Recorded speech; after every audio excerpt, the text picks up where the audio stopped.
Es un tremendo desafío que se pone en nuestros hombros. Pueden haber metas muy ambiciosas, pero cualquier paso que demos siempre tiene que ser hacia adelante, y por lo tanto soy optimista, y que obviamente vamos a tratar de construir un acuerdo. Como tú bien señalabas, aquí hay una diversidad de pensamientos, de opiniones, de grupos, y la verdad es que esa es la riqueza de un país, y por lo tanto, si logramos construir este consenso que se necesita y empoderar esta comisión con la opinión de la ciudadanía, espero que podamos derribar la muralla centralista que siempre está instalada en el Congreso y a veces en el poder político. Es antinatural ceder poder, y eso es lo que tenemos que construir, poder forzar esa voluntad y entender que no es un capricho, sino que es una necesidad de las regiones de profundizar la descentralización para terminar las desigualdades territoriales que existen. Tuvimos que ir a la Contraloría y salió este dictamen contundente que dice, mire, aquí la que mandata es la Constitución, y por lo tanto un consejero debe estar instalado en cada una de las regiones. Lamentablemente el gobierno no dio ninguna instrucción para que en las regiones se hiciera este acto, ¿verdad? Y por lo tanto tenemos hoy día en algunas regiones, más de 5 regiones, consejeros que asumieron la presidencia, y en otras como esta, Santiago, Biobío y otras, los intendentes no han dejado el cargo. ¿Cuál es el problema que se produce? Y por eso que tiene que ver con esta ley, en que, lo dice la misma Constitución, los actos que se adopten y acuerdos de estas autoridades, de los intendentes, en un cargo que ya les fue arrebatado por la Constitución, pueden ser declarados por terceros nulos, y eso puede tener efectos sobre terceros.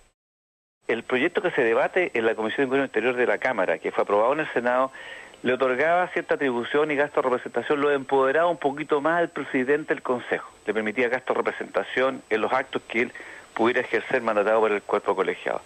En este texto que ingresó la semana pasada se le quita esa facultad. También se le agrega otro elemento que me parece con la mirada centralista, que el presidente del Consejo Regional tendrá que rendir cuentas ante el intendente. Estaba ante los alcaldes de la comunidad, es decir, lo coloca prácticamente como un subordinado. Y después lo que me parece a mí también complejo es que se señala que la elección del presidente será a viva voz. Le quita algo esencial a la democracia, que es el secreto del voto. Y por lo tanto, a mi juicio, esto podría ser inconstitucional. El gobierno tuvo la oportunidad de haber dado un pasito más, y no lo hizo, ¿verdad? Y yo espero que en el Parlamento se mejore este proyecto, porque nosotros fuimos muy duros, yo particularmente haciendo mi gobierno, el presidente Piñera, fui muy duro por lo malo del proyecto.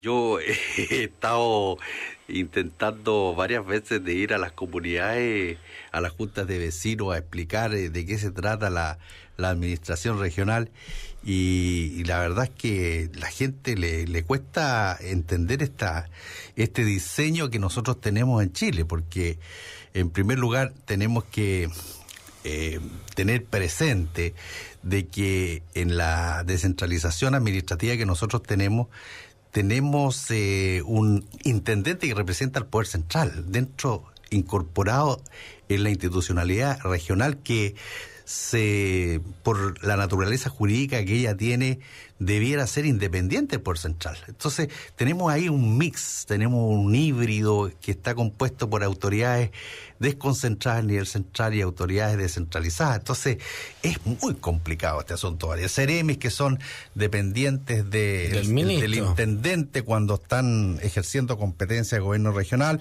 y son dependientes del ministro en todas las funciones de carácter administrativo y la coordinación de las tareas políticas del gobierno central.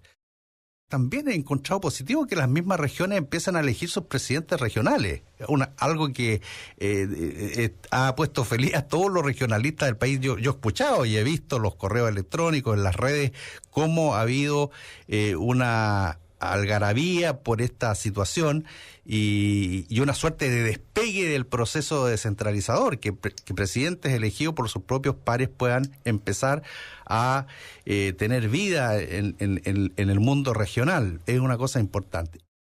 En la administración anterior, lamentablemente, se demoró mucho en resolver el tema de los consejeros regionales, la elección de consejeros regionales, que debía haber sido junto con las municipales. Sin embargo, se le agregó un periodo más a los consejeros regionales, que realmente es algo bastante impresentable. de modo tal que ahora se tomó la decisión de que el presidente del Consejo Regional tuviera sus atribuciones. Y por eso se ha propuesto al Parlamento una ley que se llama Ley Corta, para que ese presidente que se está ya eligiendo en todos los consejos regionales pueda tener sus atribuciones. Tiene muchos problemas el proyecto de transferencia de competencia. Yo creo que ese proyecto se va a demorar mucho, por eso que el gobierno tomó la decisión de mandar un proyecto corto con discusión inmediata que se presentó el martes pasado. Y ese proyecto de fortalecimiento de la regionalización tiene al menos dos problemas graves. Uno, que está, digamos, vulnerando las facultades resolutivas de los consejos regionales para decidir la cartera de proyectos. Eso es una cuestión bastante grave porque se topa con una normativa constitucional. Entonces, a través de la ley se pretende vulnerar esa supremacía constitucional, lo cual, ¿no es cierto?, crea una situación en que el Tribunal Constitucional, por supuesto, va a observar, y eso es un problema grave. La ley que tenemos de fortalecimiento de la regionalización tiene muchos problemas, en virtud de los cuales el gobierno ha pensado que es necesario por lo menos dar cuenta urgente de lo que tenemos encima, lo que tenemos urgente, que es dotar a los presidentes de los consejos regionales de atribuciones, aunque esas atribuciones sean, digamos, menores, sí, igual va a ser una solución por el momento. Hay una situación de verdad compleja. Suponiendo que ningún consejero se fuera a la contraria de los tribunales a impugnar los acuerdos que se han adoptado estando los intendentes en un cargo que ya la Constitución lo sacó. Ese vacío, esa situación de incerteza jurídica es importante resolverla. Tú te encuentras permanentemente con una muralla. Y esto, Jorge, y Manuel lo sabe, siempre se contamina por el tema electoral. A nosotros, los legisladores, en los debates que hemos tenido en las comisiones, siempre nos han dicho, mire, si ustedes son elegidos popularmente y siguen emitiendo proyectos, se convierte en una amenaza para nosotros y el día de mañana nada les impide ser candidatos a algo. La descentralización exige participación ciudadana, exige comprensión y control democrático de lo que eso significa. La pregunta es, ¿a la gente de las regiones nos interesa tener mayor poder, mayor control respecto de nuestro futuro, mayor participación?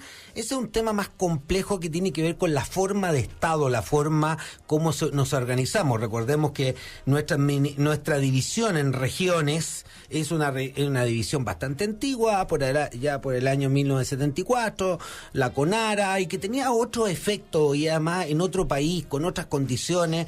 El mundo ha cambiado bastante. Me tocó ir a la Comisión de Hacienda, pidió hablar por ciertas preocupaciones, y obviamente aproveché de tocar el tema de la descentralización, que en el proyecto de ley de reforma tributaria no aparece nada de fondos regionales, ni siquiera la posibilidad de estudiarlo, y el diputado Lorenzini, lo puedo decir con toda propiedad porque está filmado, así que estas cosas son públicas, con una prepotencia que me llamó la atención, dice a viva voz en la comisión, mira, a mí estas comisiones me importan un bledo y estos temas nosotros tributarios lo veremos nosotros y ahí veremos qué hacemos. ¿Cómo hacemos jugar los tiempos de esta comisión asesora presidencial, Manuel, con los tiempos de la reforma tributaria? ¿Van a ser después nuevos impuestos sobre impuestos? Porque nosotros siempre hemos pensado cosas evidentes, que un porcentaje de las utilidades de la empresa se quede no donde tienen la razón social, que en Santiago siempre, ni su casa matriz, sino donde tienen su tarea, su faena productiva.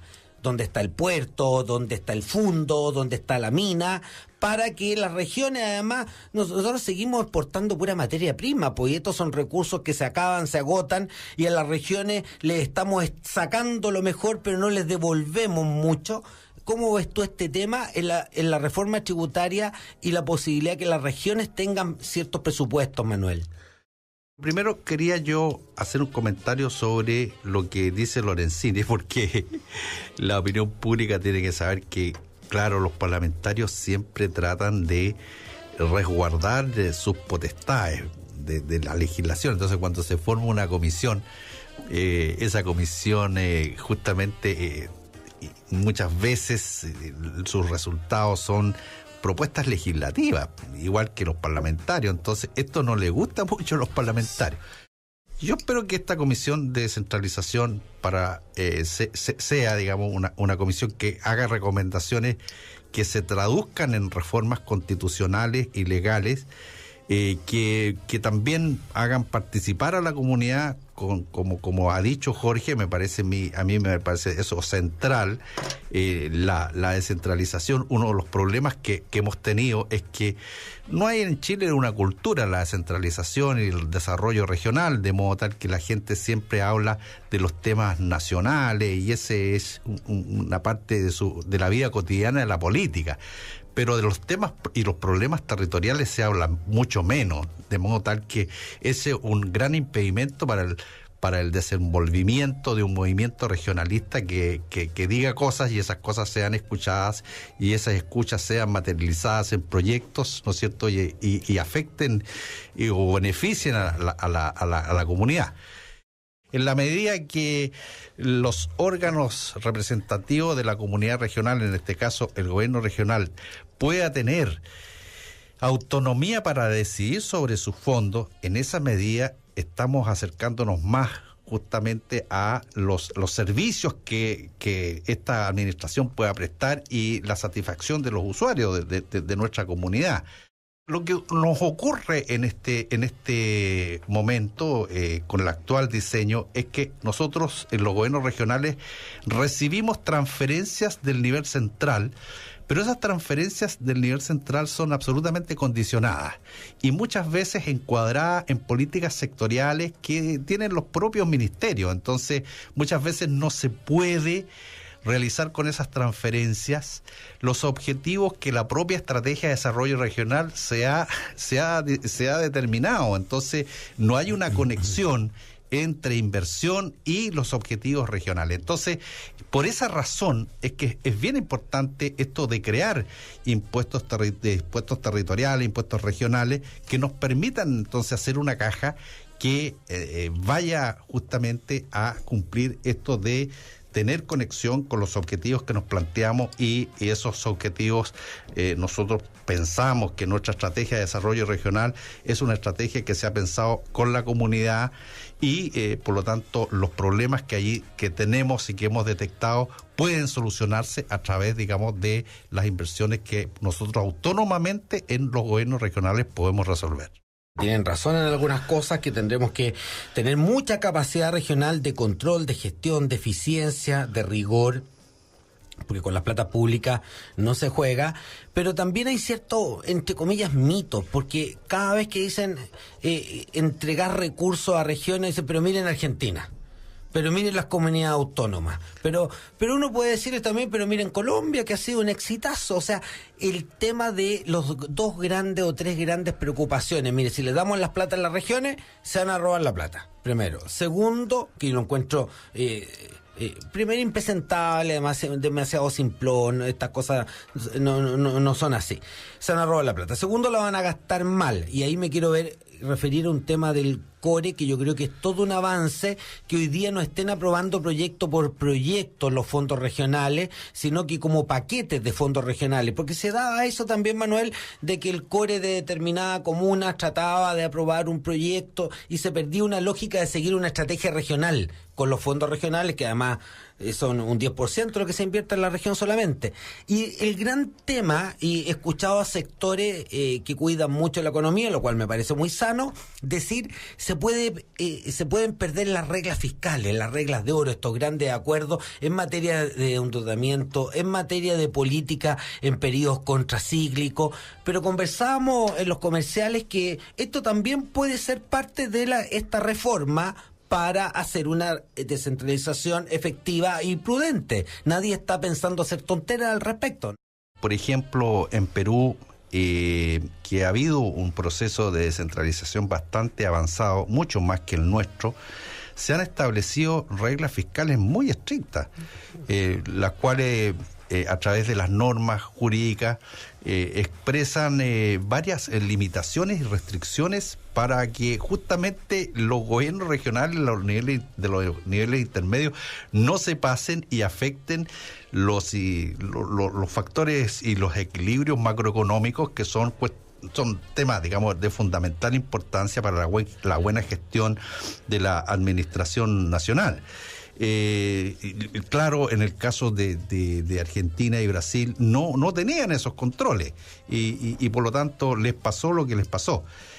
Y yo creo que por lo tanto es superable esos miedos, esos temores por esa vía.